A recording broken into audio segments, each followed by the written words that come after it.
প্রেমে বিচ্ছেদ হওয়ার কারণে যদি তোমার মরে যেতে ইচ্ছে করে, তবে বাড়ির আশেপাশে কোনো হাসপাতালে গিয়ে দেখে এসো মানুষ একদিন বেঁচে থাকার জন্য কতটা লড়াই করে। সামান্য অভাবে যদি তুমি দিশেহারা হয়ে পড়ো, তবে রাতের আধারে রাস্তার দুপাশে ঘুমিয়ে থাকা মানুষগুলোকে একবার দেখে এসো, যাদের পেটে নেই ভাত, মাথার উপর নেই ছাদ। যদি তুমি কালো হওয়ার কারণে নিজের মুখ লুকিয়ে বেড়াও অন্যদের কাছ থেকে, তবে অ্যাসিডে ঝলসে যাওয়া মানুষগুলোর দিকে তাকাও, যারা নিজেদের সেই ঝলসানো চেহারা নিয়েও সমাজে ঘুরে বেড়াচ্ছে অবলীলায়। মেয়ে না হয়ে ছেলে হলে ভালো হতো, কিংবা ছেলে না হয়ে মেয়ে হলে ভালো হতো।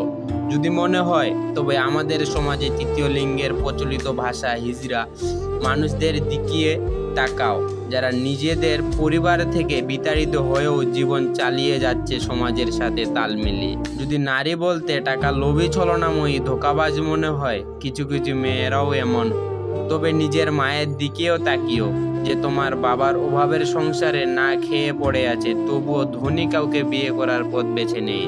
যদি পুরুষ বলতে দেহলোভী মেয়েবাজ মনে হয়, তবে নিজের বাবার দিকে একবার তাকিও, যার ছোঁয়ায় নেই কোনো লালসা, আছে শুধু মায়া, মমতা, স্নেহ, যে তার মেয়ের সবচেয়ে নিরাপদ আশ্রয়স্থল। নিজের মধ্যে যদি কখনো অহংকার এসে পড়ে, তবে কোনো কবরস্থানে ঘুরে এসো, যেখানে তোমার চেয়ে বড় বড় জ্ঞানী, সুন্দরী ও সফল ব্যক্তিরা মাটির নিচে শুয়ে আছে।